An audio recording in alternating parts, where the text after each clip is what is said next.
Finally, nakuha na rin namin ang aming first ever car, which is the Toyota Race. Ang unit nito is Toyota Race eCVT 2024.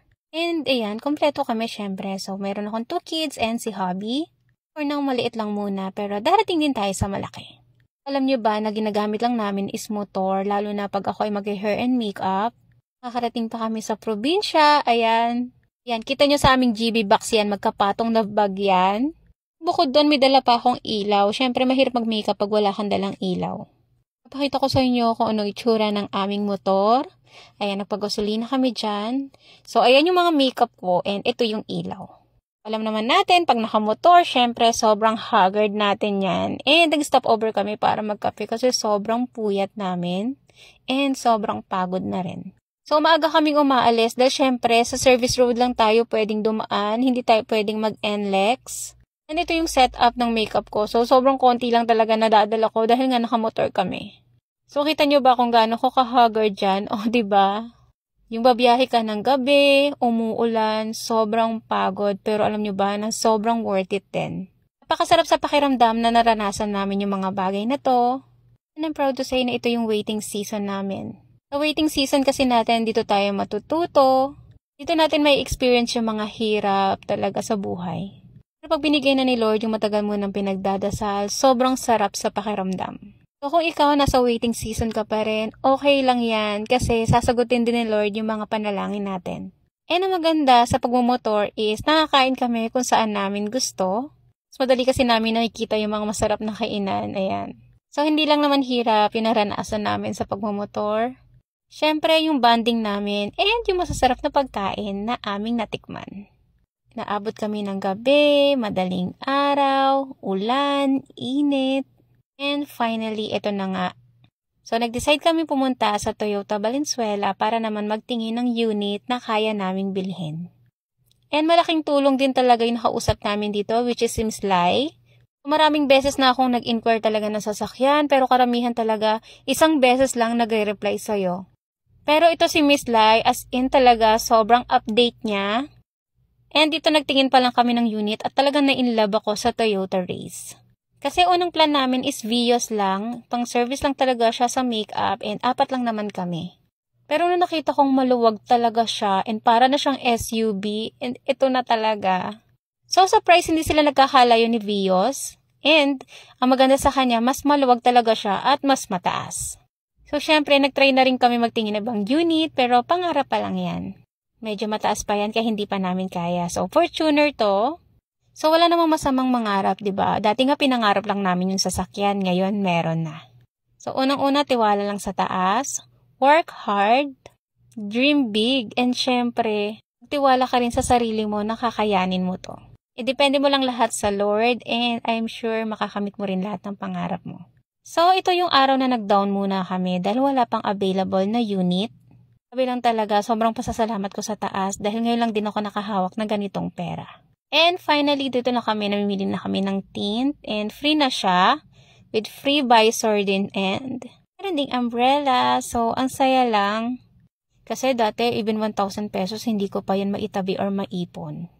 Pero ngayon, kita mo naman, namimili na kami ng tint ng aming sasakyan. So, ayun. Siyempre, hindi pa rin namin i-give up yung motor kasi talagang sobrang laking tulong sa amin ito. Then, ito na yung araw na makukuha namin si Noah. So, Noah yung pinangalan ko sa aming first car kasi, ayun, wala. Gusto ko kasi galing sa Bible. So, ito na nga yung araw na makukuha namin si Noah. Ayan, Noah kasi pinangalan namin sa aming first car dahil gusto ko galing talaga siya sa Bible.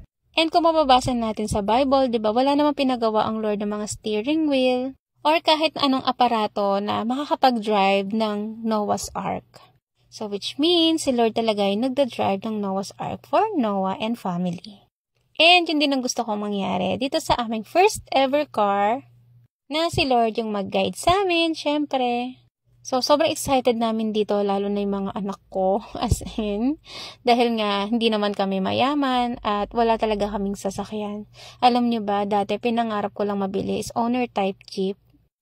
Yes, owner type jeep. Kahit sabi ko, Lord, ito na lang para naman hindi na maglalakad or hindi na sasakay ng bus yung mga anak ko pag uuwi ng province. So, may pang-service na rin ako. Okay na sa akin yun. Pero alam nyo ba, na yung simpleng pangarap na yun is mas malaki pa pala yung ibibigay ng Lord. Kami kong hiniling sa kanya, like second hand, ibang brand, ibang unit. Pero, hindi niya binigay.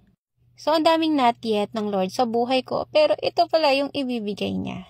Yes, sa iba, mura lang to. Pero sa amin na hindi naman mayaman is sobrang blessing na to. Napaka-happy namin talaga dito nung makita namin si Noah. Actually talaga, never ko na-imagine na makakabili kami ng sasakyan. Unang-una nung nag-pandemic, as in talagang naubos yung bank account namin. I mean yung laman ng bank account namin. Pero grabe lang ang Lord, diba? Unexpected lahat ng to. And syempre gusto ko rin mag-thank you sa lahat ng brands na nagtiwala sa akin para makaipon. And sa mga followers ko rin na laging nakasuporta sa akin at nanonood ng mga videos ko and sa mga nag-support din ng aking TikTok shop. Sobrang thank you sa inyo. So, this is it, Pansit. So, ayan, nakita na namin in person talaga as in malapitan. And grabe lang si Toyota Race ha. Para na siyang mini SUV. And para siyang pinaghalong Fortuner, I think. And Wigo. So, pag pinagtabi mo kasi si Wigo and itong si Race is talagang malaki yung pagkakaiba niya. Pero sa likod, dun para silang magkamukha. Pero yung harapan is parang Fortuner or mini SUV. So ayan, kung gusto mo ng maluwag talaga na sasakyan na hindi ganun ka-pricey, try mo tong si Race. Ayan, 4 lang kasi kami. So 2 lang yung anak namin and kami lang ni Habi. Pero alam nyo ba na yung likod is pwede hanggang 5. So 5 yung nagkasya dyan nung umuwi kami ng province. So ganito naman yung loob niya, 'di ba? Sobrang ganda. As in, na-inlove talaga ako. So dito tinuturo na lang ni Laylene, ayan, yung mga buttons dito, yung mga dapat pindutin, ayan. And si Habi kasi is driver talaga siya, truck driver, pero medyo nanibago rin siya dito kasi automatic. And, ayan, alam nyo ba, talaga nag-seatbelt ako. Kinakabahan ako kasi hindi pa nga gamay ni Habi yan. And sa mga nagtatanong, hindi pa po ako marunong mag-drive. Mag-aaral pa po tayo. So, si Habi muna ang aking driver. Siguro, maybe February, yan, mag-enroll na ako sa driving school. Ayoko kasi si Habi dahil nasusingitan ako sa kanya pag nagtuturo siya sa akin. So, ayun lang. Gusto ko lang i-share sa inyo na pag nangarap ka, yan, dream big, tiwala sa Lord, and syempre, work hard. So, this is Miss Laylene. Ilalagay ko yung details niya sa comment section kasi sa lahat talaga na na-inquirean ko, siya lang yung pinakamasipag na laging nag-update. Approve ka agad. O, diba? Ayun lang. Thank you.